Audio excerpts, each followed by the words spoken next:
JD Notae scores 31 points, but Arkansas still falls to the Texas A&M Aggies 86-81. This is Arkansas basketball recap. I'm Dana Price. That's Jacob Price. Let's just jump right into it. Man, you want to talk about a game where initially you were like, here we go. Like something has clicked. Musselman has found the ingredients. Stanley Umude is going to be that Batman, that Robin to Notae's Batman, and we are about to do this thing. And that's how you felt for about 7 minutes of the first half. Then it sort of caught back up, and you thought, well, that'll happen. Game of runs.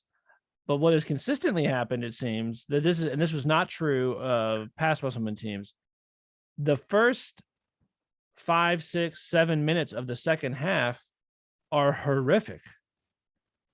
And this has happened multiple times where you just come out in a game that's tied up, or you're up by 2, or you're down by 2, a game that's relatively equal at halftime, and you just let that team, you just let the opponent do something to you, impose their will on you, and then you have to fight and fight and fight. And I will give Arkansas credit. That was an easy game if you're a player to give up, and they didn't, and they did fight back, and it was interesting at the end. But it'd be nice if for the first part of the second half, you didn't put yourself in the position to have to take the last 8 minutes of the second half to, go on a 30-14 run or something like that. It'd also be nice if you didn't wait until that long to start playing the crazy defense. I cannot believe if you want to see a clinic on when a team goes zone, how to use up all the shot clock and get a layup. Well, A&M was showing you how to do that. That was ridiculous. The amount of just melt the clock and just bounce the ball all around. Everyone's getting a touch, and bam, there's 2 points. And we just used up all the time that we wanted to and got an easy deuce. It was rough. Notae played great. And I guess those are pretty much my thoughts. Yeah, I mean, the big picture look again is we're still in that place where we thought we're afraid we were going to be a couple of 4 games ago, which is we're basically trying to discover how this team can win games consistently. And but I mean, me, the ever pessimist, 4 games ago my prediction was we'll struggle at these next couple of games in conference as the opponents are tougher, and we're now in this try to find ourselves mode. But I thought we'd figure something out in 3 to 4 games. Now I'm worried that there is no figuring it out. And I mean, it's because the problems, I mean, we've talked about this a lot, but the problems are, I think we identified another pivotal one at the end of last podcast, but the fact that we at any given time have 3 guys on the court generally that can't actively handle the ball makes your team much easier to guard. I mean, and then you couple that with not being able to shoot super well and not really having a designated point guard or a classical point guard, a distributor. Those 3 problems are really what it's doing is making on every possession.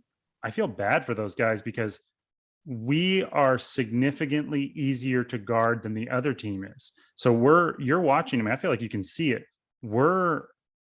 It's like just struggle and just having to play absolute balls to the walls, and still it's guy making a shot with a hand in his face. It's like they're just running around. They're playing really hard. And on the other side of the ball, their defense isn't having to move as much. Yeah. And I mean, these teams are still playing good defense. I mean, and every team has that guy that is really a nuisance on the ball, you know what I mean? And they did have that where once in a while, they'll just be putting pressure on you. And that guy that's putting pressure on Notae or whoever's handling the ball. But for the most part, if you watch their personnel versus our personnel, it's taking so much effort for us to keep them from scoring, which they're not even doing most of the time. But when they do, it's just exhausting, and that's fine. I mean, that's how good teams are hard to guard, and you have to put that effort. But play for play, the other team's not putting out as much effort to guard us as we are to guard them. And that's just a recipe over the course of the game for them to be less exhausted and, make easier shots.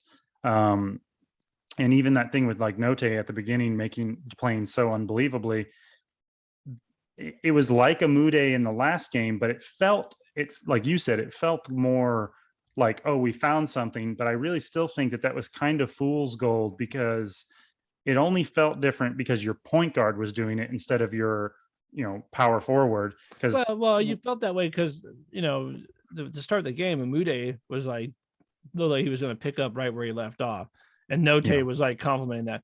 And you were like, oh man, is it going forward? This gonna are Amude and Notae just going to drop 20 points a game going forward, and that's we figured something out on offense, and maybe that's still part of it. I do think Amude is a big part offensively going forward. It does seem that way.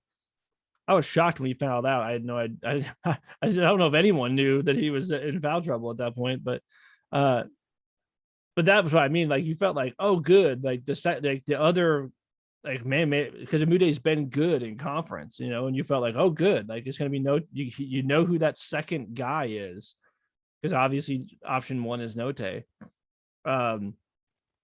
But that guy still is a guy that, and that's great. You can have your second guy can be your small forward that doesn't handle the ball a lot. That's fine as far as the scoring option goes. The problem is that our best shooter, who's Notae, is also the guy that has the ball in his hands a ton. He's the guy that draws a ton of defense, and there's not guys for him to kick it out to. So like on even the drives, you can see them start to suck off the guys they're playing to try to close down those lanes. I will say that it's encouraging that Arkansas continues to play hard. I haven't seen any signs that they're not willing to play hard. I like that they get to the free throw line so much. I mean, honestly, we came back in that game by just going and getting fouled. And I like that. I mean, I like just but it was weird because Notae will do that, and Devo was doing it more this game. Just put your head down, get to the teeth of the defense, and go draw a foul. But a lot of those fouls too were just offensive rebounds. So us throwing up a shot, missing it, and going and getting it, and going back up and getting fouled. And I'm glad that we beat them up on the boards pretty good. That's not going to happen every game. I think Arkansas could be a good rebounding team, but your best play can't be put up a shot and then have someone else go get it and go get fouled. That's not going to work. And I just think you can tell like that we struggle moving the ball. It's not anyone's fault. We don't have that guy. Yeah, well, like I said, I mean, I feel like you see that when the other team's point guard or shooter that's hot, the guy that draws a few players to him, when he draws that other guy even a little bit and then kicks it, the other teams, when they're catching the ball, it's like they're catching it and immediately starting to threaten that dribble drive all the way to the basket, and they're making you guard them all the way to the block. Whereas when Williams catches it, Tony catches it, and really even Amude catches it, it's like one dribble and they pick the ball up, and they have to, because there's no advantage there. You know what I mean? They're not capable of from the three-point line driving past their man, and you can tell they're uncomfortable doing it. They don't want to do it. You don't really want them to do it. I mean, you don't want Williams faking a three and then driving all the way to the lane. Those guys step in. As soon as someone steps anywhere in front of them, they pick the ball up, which is what I would do too, because I'm not a good ball handler. And I understand that, like, you don't want to turn the ball over in that way.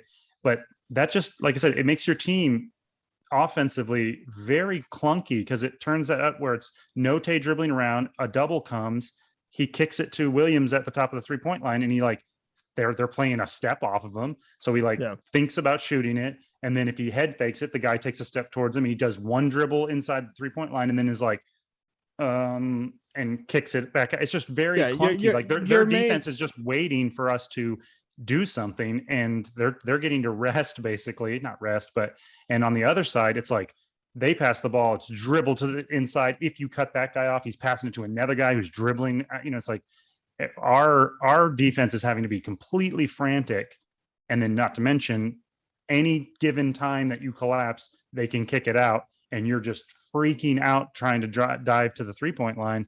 And on the other side of the ball, you see them just like not having to expend that same amount of effort on us. And even like I said, I still think Mude obviously is feeling himself, and that's great. And I think he is going to continue to do that.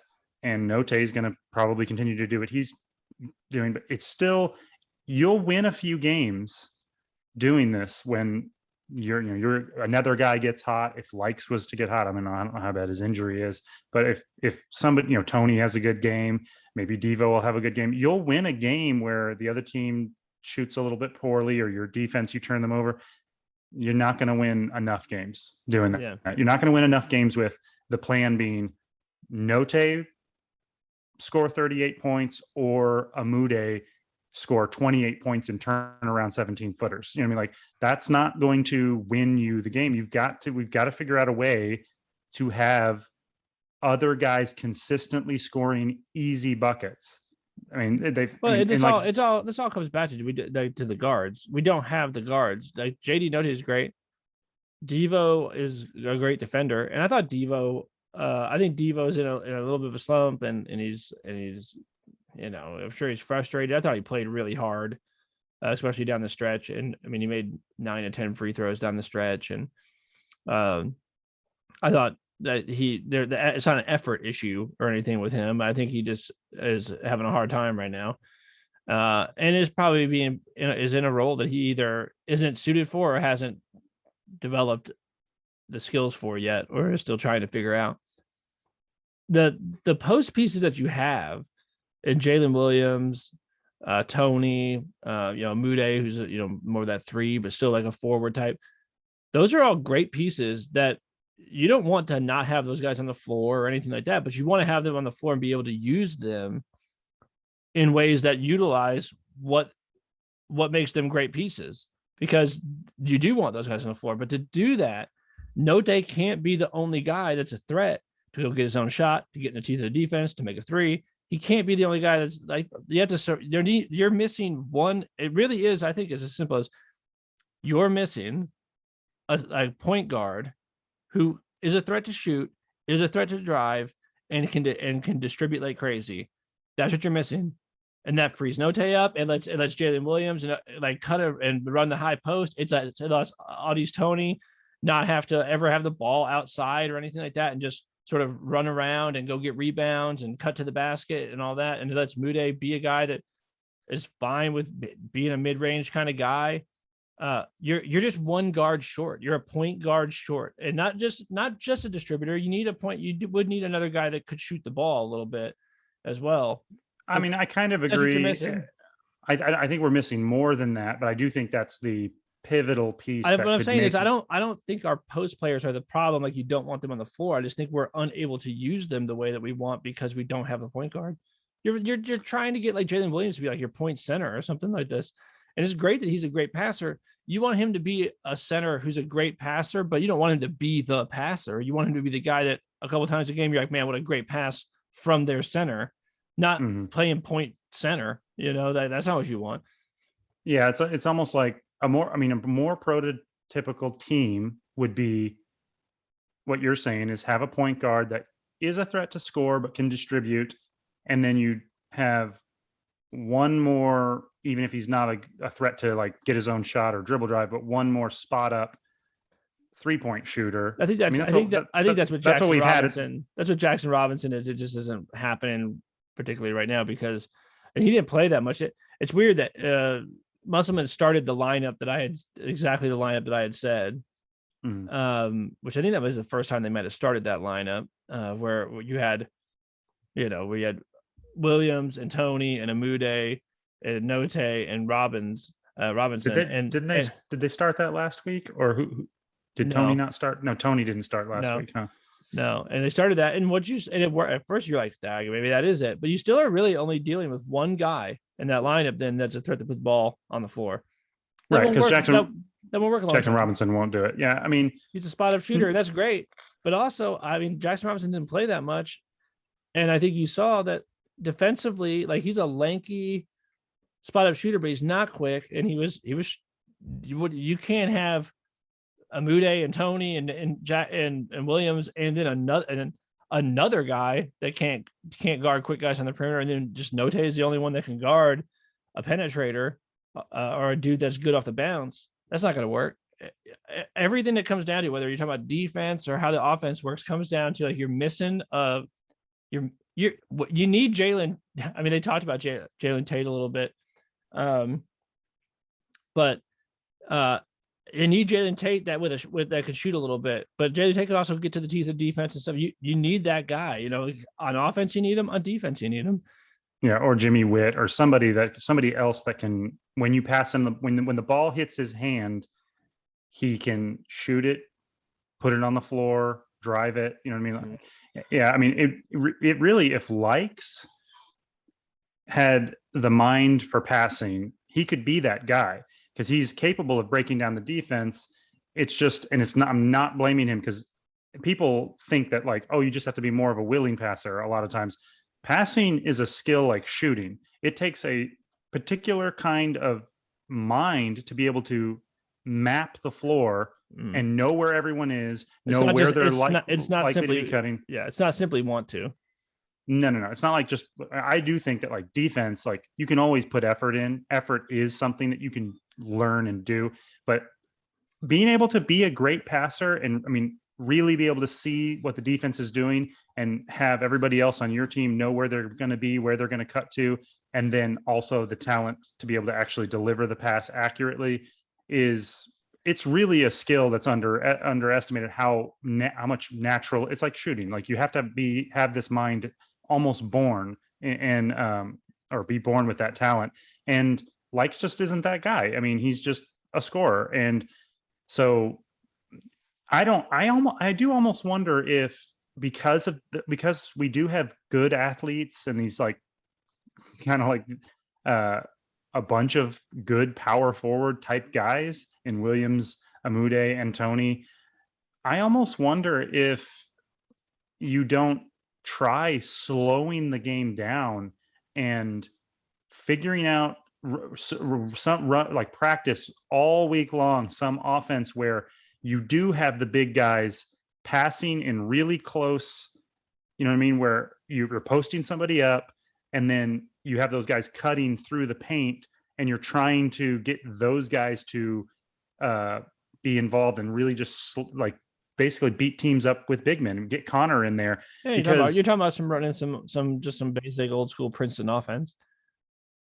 Yeah, and I mean, yeah, because it's got to be through not driving the ball. And if you can't drive the ball and they're packing the lane, I just wonder if a good old fashioned setup Connor or Williams at the block, get Amude at the top of the, at the high post where he can be there ready to knock down that 12-foot jump shot, and slow it down where other team, because you're not scoring a lot anyway. You know what I mean? Like, I mean, they're not doing terrible, but like still, again, like a pretty low scoring first half. And I mean, I don't know, that's problem. Musselman's better basketball mind than me, but I just don't know. If I look at this team and I'm like, I don't know if this team's gonna, that high paced turn the ball over thing is going to consistently work, because they don't have like the ball handlers for it. Basically, if they do get a turnover, they almost have to look around and find Notae, because like, yeah, you know what I mean? Like, who else is going to do this? And well, you can't be a team that's going to score a bunch of points in transition by turning teams over if you have more turnovers than the team that you just played. Well, and the turnovers, like, you can't lose the turnover battle and be like, we're going to get a bunch of more points off turnovers. That won't work. I mean, we had 18 turnovers. You can't have 18 turnovers if you're a team that wants to score in transition.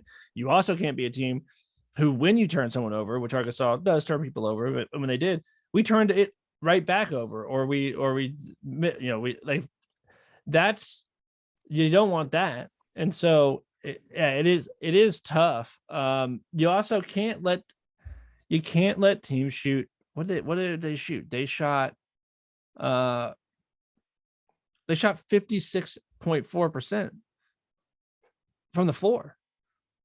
You can't win games letting teams shoot over 55% from the floor. You can't win that game.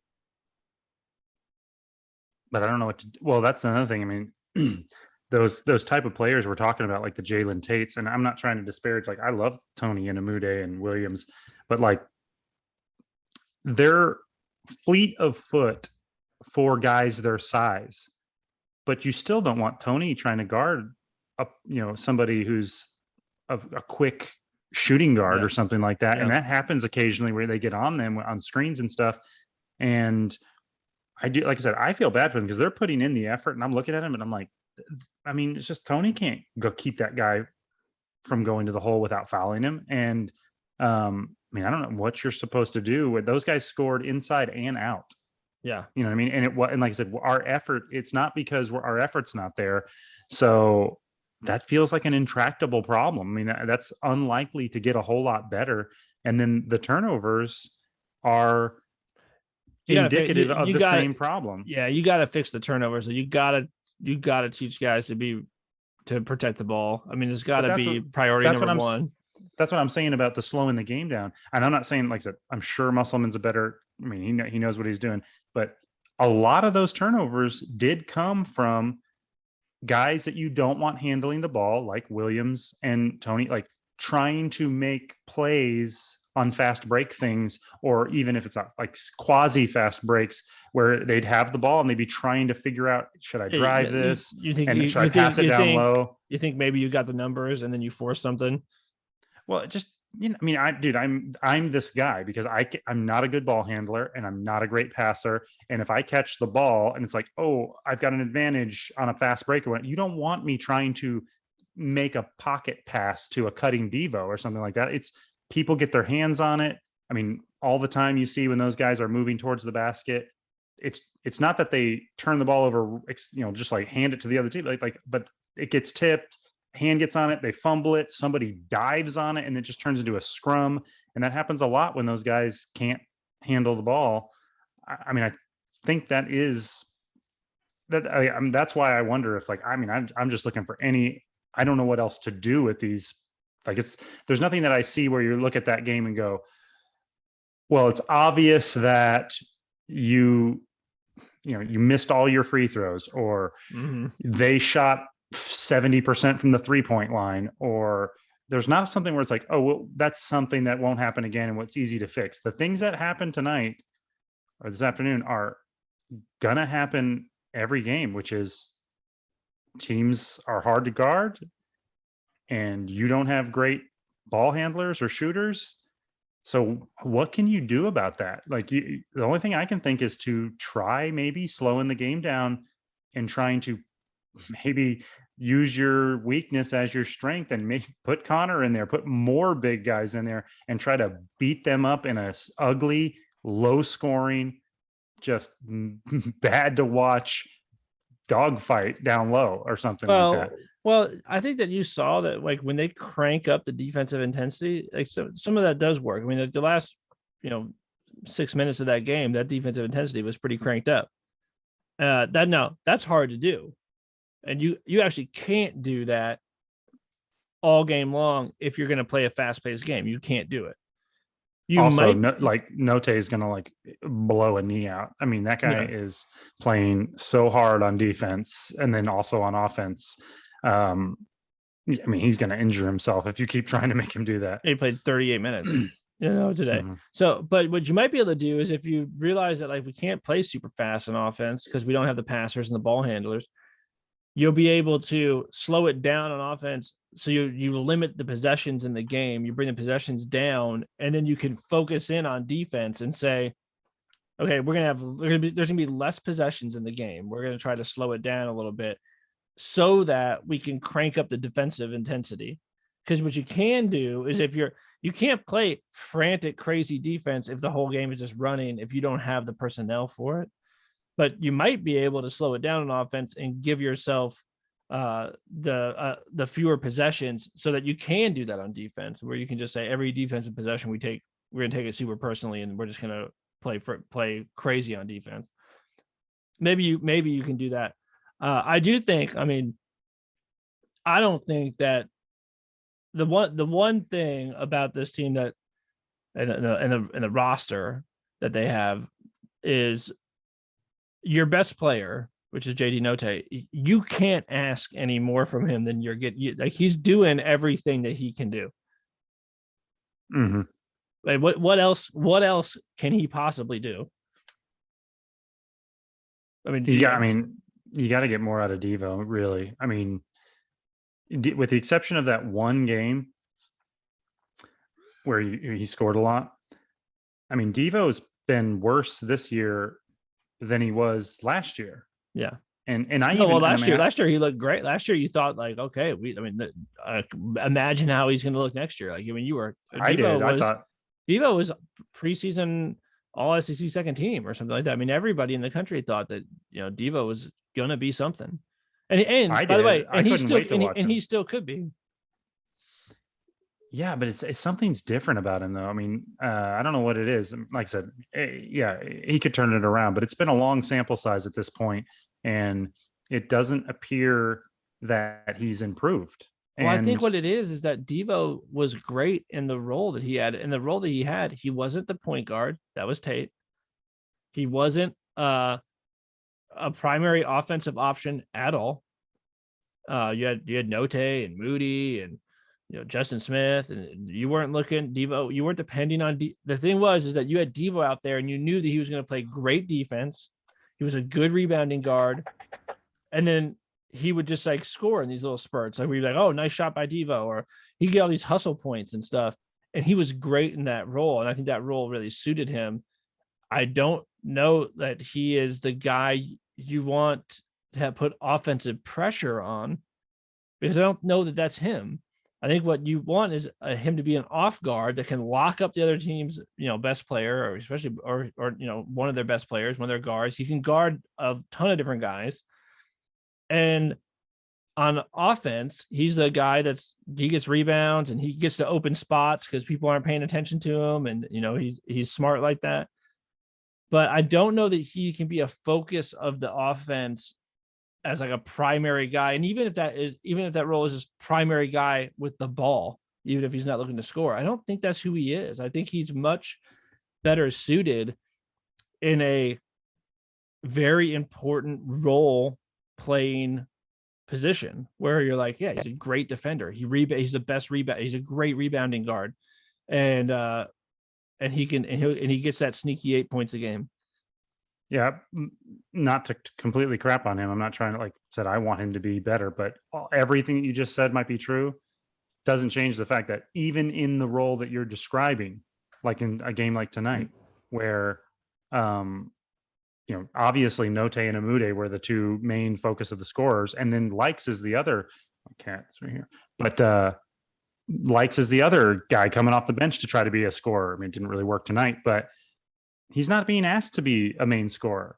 If he would perform in the way that he was last year, which is like what you said, getting 8 points a game, and but I don't know what his plus minus is, but it can't be great because he's actually turning the ball over. I mean, he has more turnovers than assists, I believe. Well, I think that all comes down to, like, I do think it was the role change that, like, we started the season when people were, and the coaching staff and everyone kind of assumed that Devo was going to be the point guard and Notae was going to be the off guard, because that's what Notae always is. He's the off guard. And I don't think that worked for him. And I still don't think it works for him. And now I think that they've taken the ball out of his hands a little bit, but I do think that he's still in that role too much. He was just never the primary ball handler last year, ever.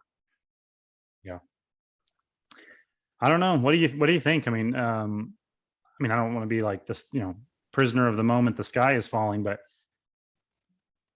I thought it was better in some ways. I think the Vanderbilt game was better than the Mississippi State game. I think the Texas A&M game, you saw some things that were better than the Vanderbilt game. I think that there's tweak. The turnovers, they have to figure the turnovers out. I'm sure that's the thing that Musselman is going to be addressing. They can't turn the ball over like that, and they got to stop teams from just jumping out on them in the second half. I think if they could fix those two things, like that would help a lot. You can't change your personnel. You have what you have. You got to figure out how to work with it. But within that personnel, there are certain things you have to emphasize. Like you need to come out in the second half, and whether that's just being in the mindset of like, guys, we've been getting jumped out on the second half. Every rebound is ours. We're playing lockdown defense. The first 5 minutes of this half are not going to go that way. Maybe it's just we're going to play even. I don't know, but we are not getting jumped out on. It just has, you have to have that in your head going out there. And you also have to have it in your head that if you can't make that high risk, high reward pass. Like, don't do it. Like, do not, That's don't tough. do that stuff. It's tough because we need assist scoring. You know what I mean? We have too much. Well, dude, just somebody make it's not like, how many times in a game are you seeing Arkansas having to hoist up a shot because the shot clock is almost running out? Almost never. Mm-hmm. Which tells me that some of those turnovers and those passes you're making, you don't have to do it. There's still loads of time. And so the fact that we're turning the ball over, it's one thing if you turn the ball over because a guy's cutting through the lane and there's 3 seconds on the shot clock and you're trying to give him the ball, okay. Or you missed that shot because you have to, someone's got a jacket because the shot clock's around. Okay. That's never hardly the case with Arkansas. Arkansas is almost never up against the shot clock. And yet takes very difficult shots or turns the ball over. And that just tells me that you can still play quick and still be patient. Like you could move the ball fast. That's still playing fast. And you can but still be patient. That's part of patience, right? I mean, I think you saw Texas A&M do it. And a couple of times they were trying to run the clock out. They didn't do it perfectly every time. There was numerous times where that ball was just moving all over the place. You can still make the defense move and still be moving quick, cutting quick, passing quick, playing fast, which I know those guys want to do, but still be patient. You don't have to get that dunk or that 3-pointer up in the first 7 seconds. I know that's some Mike D'Antoni stuff. I know Musselman likes to do that kind of stuff too, but I don't know if we have the personnel for that. I'm not against that style of basketball, but I don't know if this personnel, it works for that.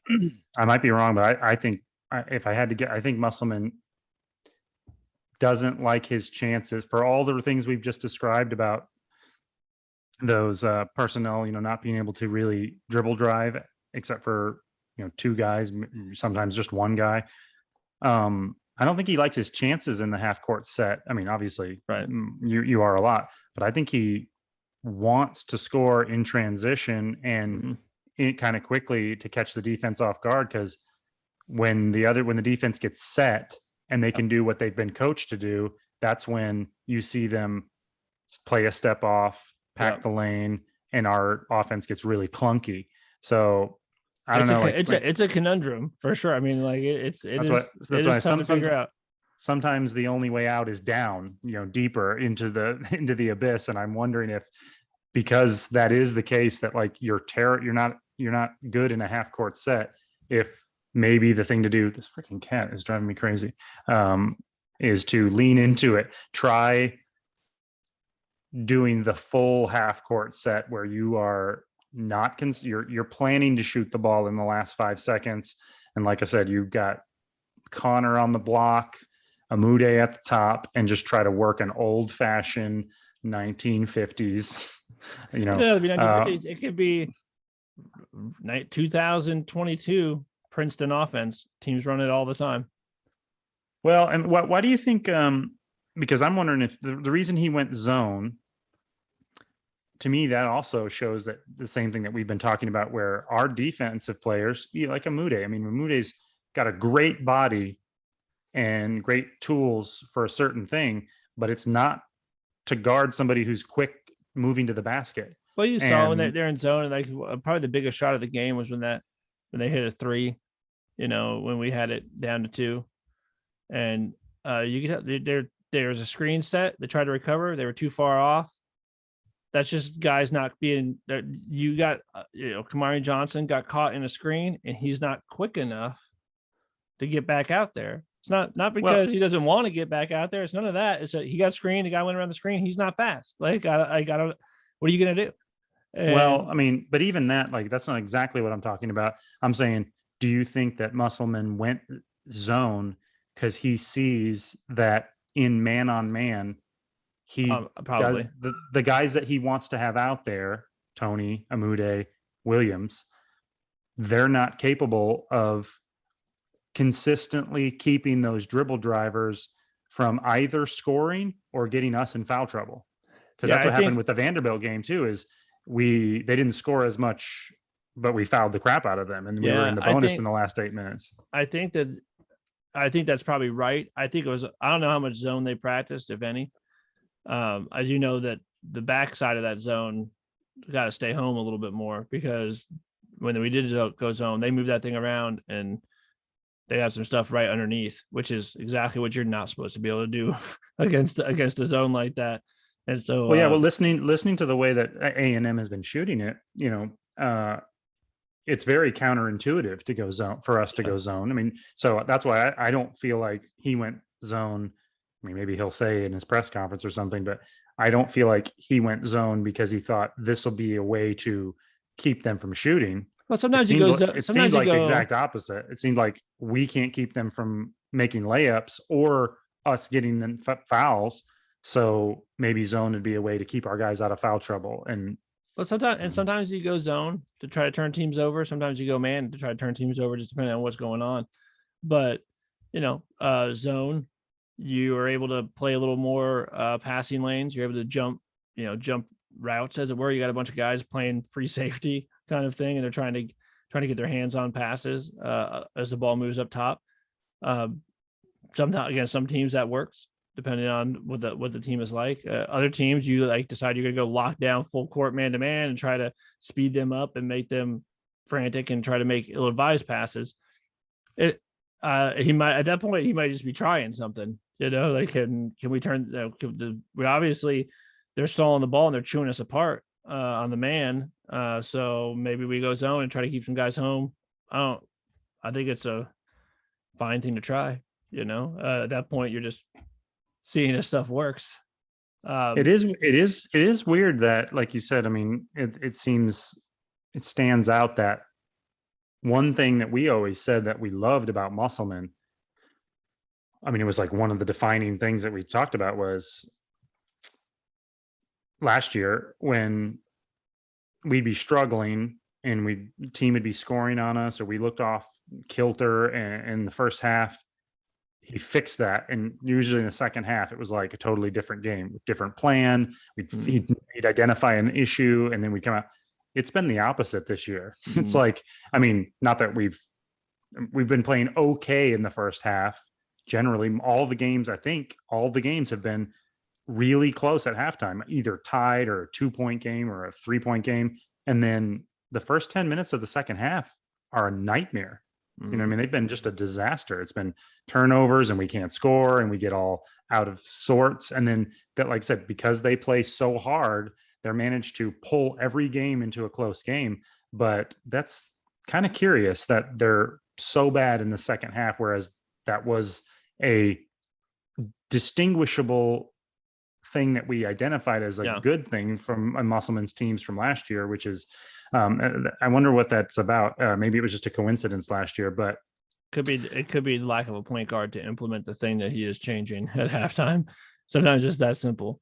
Because I have no doubt that he's trying to make adjustments at halftime. I don't think he just stopped doing that. But it is hard to overvalue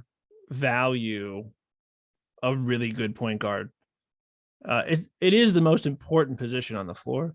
Now, I say that as someone who's played post my entire life, and I've played a lot of basketball, and whether it's high school teams, rec teams, pick up ball, with the guys, how it is. Like if your team has no point guard, you're in deep trouble.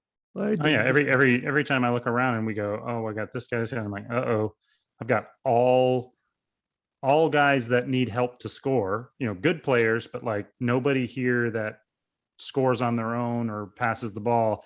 It's like, this is going to be tough yeah. because we all are guys that need somebody to help us help the team, Mhm. and no, like I said, Notae isn't that way, but it's just not quite enough. Yeah, and Notae's, I think Notae probably tell you that he's like, I'm not a point guard. That's not what he is. He's having to do that a lot right now, but that's not what he is. Uh, Mhm. Notae is a lot of things. Notae is a elite scorer, has turned into an elite defender. Uh, he's incredibly difficult to guard, but he's not a point guard. He's not the floor general. He's not the person that's in command of the team, that leads the team, that is going to run the offense. You don't want him to be that. That's not who he is. And he doesn't, that's no fault of his own. That's not the player that he's He might supposed to be. he might have to be. I No, mean, he might have to be. it might, somebody's going to have to do something, and it might have to be. I mean, I like you said, I agree with you that you can't ask a whole lot more from him, but I mean, if something doesn't change, they're in trouble because you're starting to get to that place Yeah, where, ask Notae to pass the ball to himself to get that wide open three. yeah, yeah, um, yeah,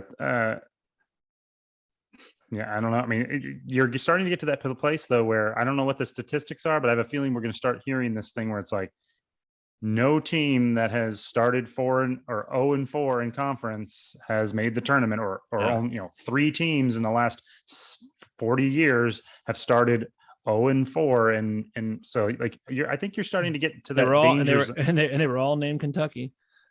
Right? Well, and like I said, I don't know what the statistic is. I'm making that up, and I'm just saying I feel like, I mean, like, so say we go on it. What do we need to be 500 in conference? We need to win the next 3 games in a row, and like I don't feel like A&M and Vanderbilt are the best competition, even close, that we're about to see. You know what I mean? Like, I think they're both good. I think they're both going to be in the hunt to their. I mean, but Vanderbilt lost to South Carolina at home today. Yeah, And Vanderbilt's not making the tournament. Mississippi State's not making the tournament. A&M might. I have a lot of respect for Buzz Williams as a coach. I think mhm. Buzz Williams is a really, really good coach. So I wouldn't shock me if A&M's somewhere in the mix, or at least on the bubble. They're that kind of team. Then they look good. They look like a team that plays hard. But I don't think Mississippi State and Vanderbilt are. No, my hope now is that the SEC is so competitive that everybody loses to everybody, and there's a lot of teams that are like hovering around 500. Yeah, You know what I and mean? And and then, and we progressively figure this thing out. right, and I mean, being serious, like, because I mean, if you can have Alabama, lose to Tennessee, and then Tennessee lose to Kentucky, and Well, Kentucky lose to, Alabama lost to Missouri today. right. I mean, so I mean, that is my hope, is that you don't have 4 teams that are obviously out in front, that are all like, have 1 loss in conference. That's bad. You know what I mean? I want, if everybody's around 500, or maybe just a game or 2 over, that gives you can still make a charge.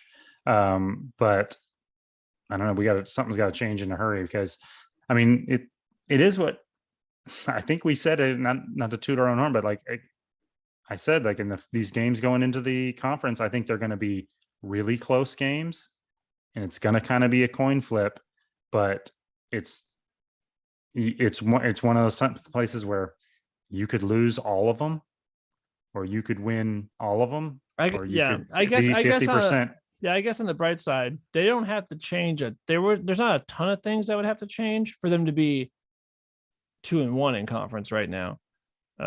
Honestly, I think there's a lot of things that they need to change to be great, but they really only have to change one thing, which is turn the ball over to be 2-1 in conference. Oh yeah, no, like I said, You just don't turn the ball over so much. You're probably winning the game against Vanderbilt and this game. Just the games were coin tosses. I Yeah. mean, although I have to say, like, it's a little bit like how close the games are a little bit of deceptive, because I do think that we've been outplayed in all these games. I mean, we played really hard and hit some shots and had some really good effort plays to make it where you actually gave yourself a chance to steal both of those games. But there's no doubt. I mean, it. I mean, A&M was up by 16 at one point. Like they played better than we did today. And I think if we had calorie monitors on all the players, like we expended twice as many calories. And that's the thing. That's the one positive thing, because as a fan of a team, like your team, sometimes you have seasons that don't go the way you want. Maybe this is one of them. We got a top 5 recruiting class coming in. Maybe this year is the first year where Musselman doesn't exceed expectations. He's exceeded expectations every year, and that they were pretty high going into this year. And maybe the chemistry is just not there with this roster. The one thing as a fan of a team, though, that is almost intolerable, and I don't think that we have this to complain about, which is losing games. You have seasons like that, but you can't say that they're not playing hard. It's not that they're nobody out there isn't trying. They're not. I mean, those guys got to be exhausted, and I can still root for you if I feel like you're grinding, you're trying, and maybe you lose, but I can still be behind this team as long as the effort is there. And I don't think that I'm very happy that that's not an issue, that we're not saying, man, this team is so talented, but they just don't have the heart at the end, or like they're getting outworked, or they're getting, we just got outplayed from an effort standpoint. I don't think that's been true at all at any games. And so I'm glad for that, because those teams are frustrating when you just feel like, I just don't feel like the effort's there. I just feel like those guys wanted it more. I don't feel like that's it. I think we're just getting beat because we got some problems that we had to fix. But I don't think wanting it or trying hard are the issues for this team. Yeah, I agree. And like I said, I mean, if you're trying to be positive, you would say you could have won all these games. Maybe you win the next 3 and figure something out. Hey, we'll see. We got of Missouri. We got Missouri on Wednesday. My prediction of struggle for the first 4 conference games and then maybe figure something out and start to get some momentum. We still have one more game. I'm going to be in full-blown panic mode if we don't figure something out. If we take a step backward, if next game we have more turnovers and get, then it'll be like, this season might be headed, to a bad place. But I'm not completely without hope yet that you could turn this around and still, eke out a good season, but it's definitely fading hopes. You know what I mean? I'll put this prediction out there. I say Arkansas beats Missouri on Wednesday. That's what I say. Even though Missouri just beat Alabama. Yep. I say is that game at home or at Missouri? I don't even know. Let's see. Because if it's at Missouri, that's a bold. It's a bold one. It's okay. I mean, I don't have money on it or anything. So Missouri at Arkansas. I say that we don't drop 2 in a row at Bud Walton. I say Arkansas gets that conference win at home against Missouri. We'll see what happens. Okay, so yeah, that's a good point. If we lose to Missouri at home, back-to-back home losses, and what'll that be? How many losses in a row will that be? 4. Who cares? Well, it's 4. Well, it's 4 conference losses in a row. I don't know how many home games in a row that is. 3. Oh, okay. Yeah, no, we won the. Anyway, it doesn't matter, but it'll be like. We can't lose a second home conference game to a bottom SEC team like Missouri. Well, and one of the things about Musselman that we did say that was so refreshing versus Mike Anderson is Mike Anderson lost at home all the time, and it was very frustrating because you're supposed to have one of the good home court advantages, and Musselman did a good job of shoring that up. And let's face it. I mean, if you just win all your home games, at least you're not terrible. You know what I mean? Like you got a decent record in conference. All you have to do is steal 2 or 3 games on the road, win your games at home, and you're right in the mix. And but if you lose your home games, you're in trouble. Yeah. All right, man. Well, I don't think there's any doubt who player of the game is there? Do we even need to say it? No, Notae for sure. Yeah, that's Notae. So Notae, I hate to ask you to do more, but I'm gonna need you to drive into the lane, collapse the defense, and pass the ball to yourself out for the open 3. If we could just get some of that happening, I think we'd be good to go. So steal the ball, drive it down to the bucket, kick it out to the corner to yourself, and shoot it. Yeah, that's what we need. That's what we need. And get fouled. So you have a 4-point play, and do that most of the game. If you could do that 6 times, I think we beat Missouri. So, yeah. All right, man. Well, I'll be back at you on Wednesday. I did. See ya. All right, see ya.